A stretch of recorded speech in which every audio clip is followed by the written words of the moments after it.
Right, we got all these alerts up. Let's adjust the screen there. Good morning, everyone. It's Friday. What is today? August 4th. 4th, yeah. I had to think about that for a second. And it's Friday. We know what that is. That's Fantabulous Friday. Here also, aka Naughty Boss, live with you. Sisters. Hey, good morning, everyone. This is Janice, aka Wellness Diva 6.0 on this Fantabulous Friday indeed, August 4th.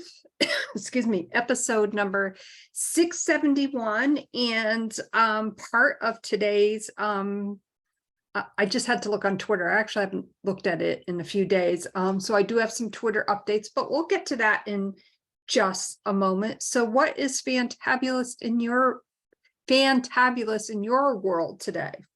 Well, you know, it's again, we talk about today is a day, and simultaneously micromanaging here, or not micromanaging, multitasking would be the word. Just trying to clean up a few things, like it move around the tech, because I've been crazy busy. You know, today's a day that we kind of review your week, our week. How are we doing? How things are going? How's our mindset? How do we triumph over anything? How do we handle Wealth Wellness Wednesday? And of course, Trending Thursday. And obviously, I'm sure once the Twitter updates, which they're not Twitter anymore, they're X. So I don't know what they're rephrasing the tweet part is, because it's no longer a tweet. I don't know what any of that stuff is. I actually disengage from that as well, trying to reduce how many apps are on my phone because it gets a little cuckoo after a while. So that is one that I don't. I'll get an alert here or there and I'll look at it, but it's not my main platform. So I'm kind of out of touch with that stuff, but I do know it's X. I know there was a big deal over, I guess he put an X on top of a building in one of his headquarters in California, didn't get a permit. And, you know, they're making such a big thing out of that when they got a lot of other things going on that they should be focused on. But that's kind of an example. We get trapped in alerts, they distract us. And a lot of times they disrupt the flow of our week. And when do you realize, and it could be obviously the obvious one is devices, cell phones, alerts, but there are other things that distract you in your life. You know, do you get so caught up in a series on TV that you slack off on all the other stuff that you're supposed to be getting done, the stuff that you told yourself you would get done, that maybe were on your goal board, maybe were on your to-do list, maybe was even part of your planner. I've got, you know, the gym scheduled here, or I got pool time to do some laps here. I've got meal prep time over here, but yeah, I kind of really want to watch this Netflix series. And we have to constantly fight off all those, because those are actually also a different, it's an alert. It's a different kind of alert. I call them the distraction alerts, because they're distracting you from what your purpose is or what you set out to do. And what I love about generations before us is there was a couple different things. One, you always said what you did, say what you mean, and you do it. You are accountable to you, but you do it. You honor your commitment. Whether it's a commitment to yourself, commitment to, you know, other things. The other thing that I loved that generations before, and actually I was just chatting this with my daughter, is she was telling me, you know, they're getting back to the sports swing of things. And a few people have quit on a couple different teams, and then a coach quit. And I thought to myself, you're just starting out the season and you're having a coach quit who also has, I guess, a child on the team as well. And you have other people just quitting. And what happened to the ability where you committed to something? And if it's a season, if it's 30 days, if it's a year commitment, a month commitment, whatever it may be. I mean, I knew we grew up in a time where you joined something or you said you were going to do something, you stuck it out. Because in the process of making that decision to commit, you're committing to yourself, you're committing to, maybe it's a team, maybe it's a board, maybe it's a charity, maybe it's a group, maybe it's a committee, you know, that you're involved with your church or town or whatever. So what happened to that rule of thumb, which was really something that was really taught by parents? it was instilled in parents that if you actually signed up for something, committed to something, joined something, that even though it may not be what you thought it was, that you made the commitment, you would see it through and really reevaluate at the end. Did it serve me? Did it add value? Did it change my mind through the course of the journey that, yeah, in the beginning, I really wanted to quit, but I stuck with it. I'm so glad I did. And I think that this generation has lost the commitment to commit. They've lost the commitment to sustain the commitment, to go forward with the commitment, to honor the commitment. And I saw a lot of that type of flow all week long, which actually served a purpose for me to remind me and to be mindful of that when you honor a commitment, and besides the obvious ones that are outside your door, outside your room, outside your home, if you make a commitment to yourself, honor it. Because while you may get to the end of that piece of the commitment or the journey or whatever it is that you're committing to, and it doesn't really serve you, you can say, hey, you know what? I did it. Really wasn't for me. I tried this new fitness. I stuck it out. I committed to 30 days, 90-day challenge, whatever it may be. Not for me. Or, wow, it turned out even better, even though I had reservations. It turned out better. So I think in society as a whole, and there's a whole realm of commitments, obviously, that we could talk about, from local government to big G to communities to manufacturers. I mean, the list goes on and on. But I think somehow we've lost that. And I recognize that. And that's what fueled me this week to make sure that any commitments I made to myself this week, or any commitments or obligations I had to other people, that I kept them. Even though I may have had to rearrange things, maybe I had to renegotiate time, but at least I know that when I look back at this week, I fulfilled that. So that was kind of my week.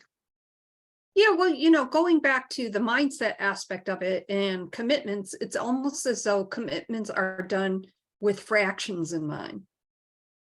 Mhm. And what the heck do I mean by that? You commit 100%. Well, yesterday I had a crazy day, had to go to a wake last night. And by the time I got home, obviously I was exhausted, but I'm like, oh, I'm going to, the thought was there. Okay. I just want to be very clear. The thought was there I'm just going to cancel out my 5 a.m. class.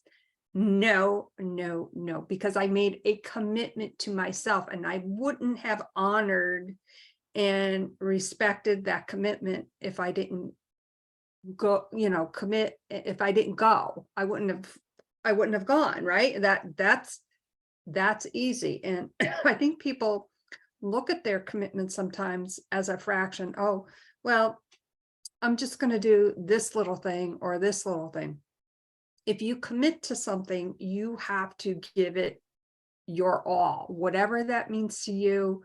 Think about that for a moment and how it applies to perhaps something that you've done in the past. Don't commit to your fractions, commit 100%. And the other cool piece of that is no one says you have to, jump in and do all these different things. And I think there's an impulse in our world. We're impulsive to, you got to know now. We have to have the answer now. And we're not patient enough to wait for the answer. We're not patient enough for, depending on what the circumstances are, to wait for the information, right? And I think the same thing goes with commitments. People are too rushed to jump on board, but they no sooner jump on board, usually the ones that quickly jump on board, there's a high percentage that jump off quite quickly. And I think the pause button needs to be used to say, hey, wait a minute, is my child gonna like this? Is it something that they already show an interest to? Is it something that I commit to make sure I can get that child back and forth? Or, I'm working X amount of hours a week the church, my community, this charity is looking for additional help to do certain things on Saturdays and maybe a night during the week.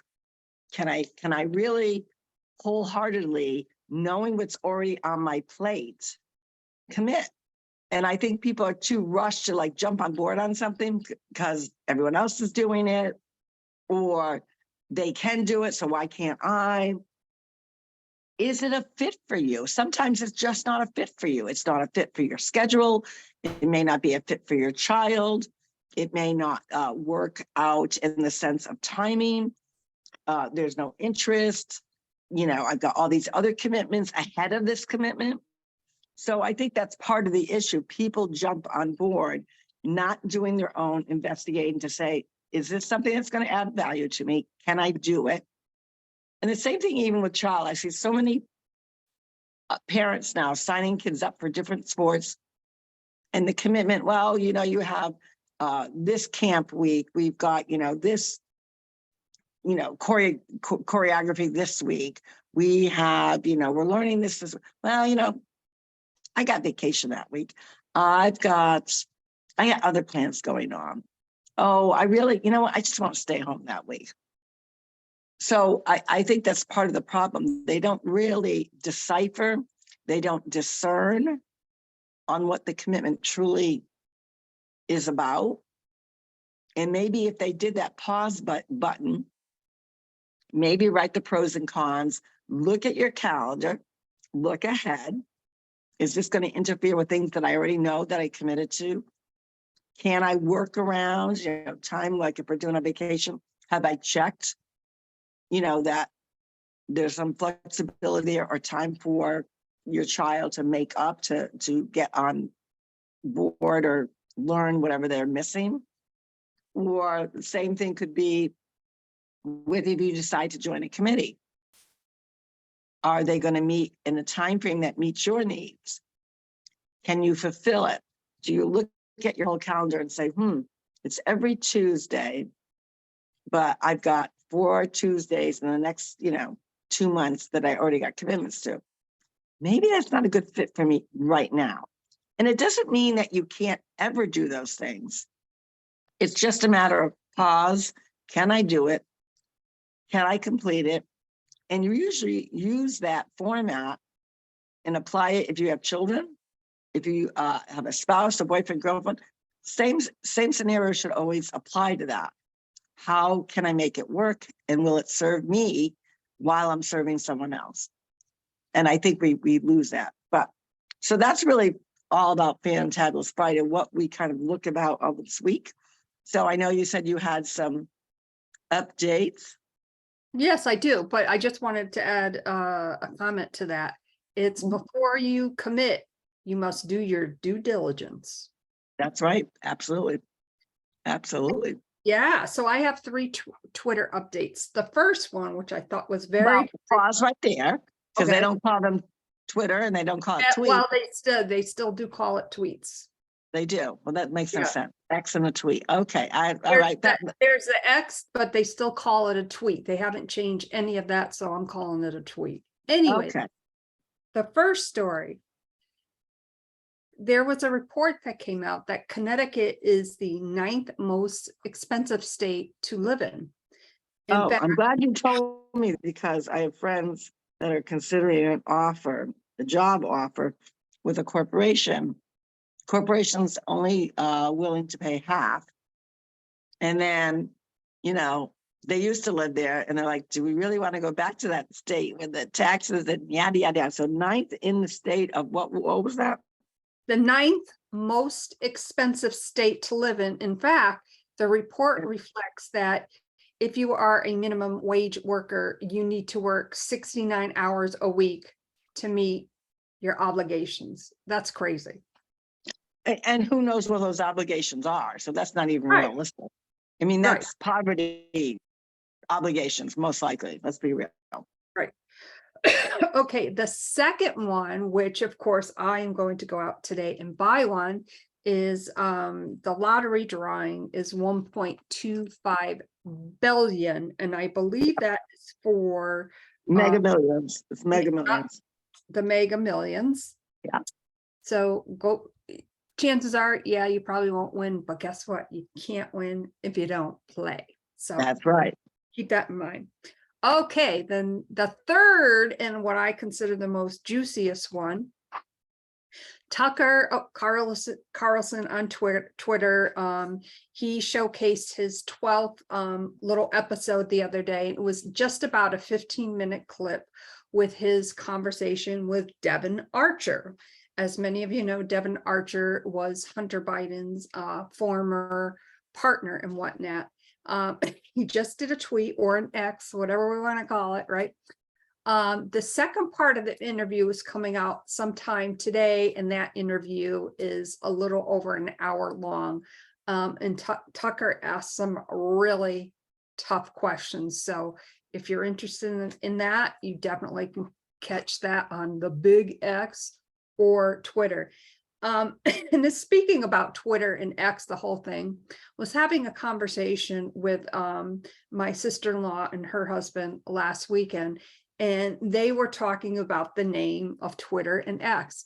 So I thought about it as they were talking, and I'm like, now I get it. I get why it's X. So I'm going to do a hand gesture so that obviously viewers can see, and then I'll explain it in the show notes for those who are going to be just listening. But here's the X. Absolutely. I also thought about that too, because everyone said, well, what's the meaning? And I'm like, for those that cannot see at the moment, it's two of your middle fingers, forming the X. And I think, for me, that represents two sides. And I think everyone knows what those two sides are. I think there was an interview by a top legal analyst who put it in a nutshell. We are seeing the most intense, most egregious, flagrant corruption in the history of our country.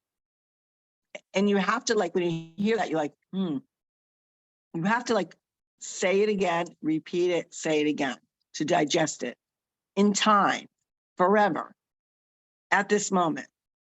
We have never been in this unprecedented time where the two sides of justice has never been more prevalent. And for those that stick to the MSNBCs and just the CNN, even apparently CNN is starting to little by little grains ask some tough questions, or some reporters are starting to finally ask some real questions. The two-tier justice system that we continually see to go after one person and do what they're doing over nothing burgers, truly nothing burgers, are trying to stretch the law, stretch everything to someone where there is some blatant criminal activity that includes a brand of people, and the brand is about the sellout of our country. The brand mantra is about the sellout of its citizens. I have no time, no energy to even have a conversation with anyone that doesn't see it. It is not a right, it is not a left, but it's damn sure a middle. Because when you bring people, humans together, we form one big family, one big world. And a lot of people are now questioning, why does one side do not more? Because, as I've always said, how many people that have an open mind and a common sense mind, it is from both sides. However, in this particular case, it is a family that stems from the spouse to the siblings, and even the innocent children are being used to funnel things to. This is egregious at best, and it's probably one of the biggest crimes that we've seen in our times. And if people cannot embrace, an interview by someone, that has the actual information. And the sad part about that is this syndicate is also utilizing the powers of the agencies that are supposed to protect evidence, that are supposed to protect the people, that are supposed to protect their own within their entity. And you've seen so many people come out against them that currently still are involved with them and the harassment that they're taking. We have never seen this ever in our lifetime. I can only imagine that our forefathers are not turning in their grave. They are crawling to get out. They're crawling to get out because they just can't believe this is happening. They cannot believe this is happening. They were so smart in doing what they did with our Constitution, and the fact that we're not following the rule of law. The rule of law doesn't exist in our country anymore, my opinion. And how sad that is. I mean, I think people imagined what was going on, but never could really grasp how in depth. It's such a shame, and it's so sad. But again, what do you deal with that when you start hearing this information, when you see it, Tucker Carlson's interview? It's probably going to anger you. It's probably going to frustrate you that, we've got all this stuff and we can't, as regular citizens, what do we do? So I always say, don't go down the rabbit hole too far, because you're going to drive yourself kooky. We've done it. We know that. Other people have done it. They know that. Be mindful of it. Stay in tune to it. Be abreast about it, but don't let it consume you. Don't let it consume you. Bring your vote in. Hopefully, states start doing their due diligence to let the American people's vote count. We already know that that does not happen. And anyone that says that that's not true, it's always been done. It wasn't just in 2020. 2020, it was on steroids. 2020, it was on steroids, but it's always been happening. And I think the American people have got to smarten up. The other quick thing I'm going to mention is two phrases. Focuses on global warming. Stop, focused on global warming. And you better start paying attention to global cooling. And there's some very insightful information that finally those that are experts in the field, while they were in the field, they were bound and gagged and could not speak about it. And now they are. Look up global cooling. And that's all I got for today. And on that note, of course, we would love to hear from you. What is fantabulous in your world? What is maybe a Twitter update or the X update that really captured your interest? And of course, have you listened to the first Devin Archer interview? I'm looking forward to hearing the second one. And on that note, please go to our website, www.twosistas.online. Send us in a voicemail or a contact form. My name is Janice, aka Wellness Diva 6.0. Yes, I did show up at 0500. That's why I look very lovely right at the moment. And I am with two sisters. This is Carol Sue, aka Nani Boss, about to get her day going as well. Or I shouldn't say get it going. I've already been getting it going, but continuing on. Today is a day that you have that conversation in the mirror. Yeah, there's a lot of things going on in our world, a lot of things that are out of your control. So what I suggest to do is get what you can be in control of, which is two things: how you act, how you react. Do it positively, do it with kindness, be informed. Don't be afraid to inform other people, be postured in your beliefs, but always have that conversation with yourself in the mirror and say, you know what? I did get a lot done this week. I am so excited that I did something new, or I tried something different and I kept to my commitment. Make sure you congratulate yourself, pat yourself on the back. You did great. We wish you a very, very happy weekend. Take care, and we'll see you Monday for Monday Mindset. Take care, everyone. Bye-bye. Bye.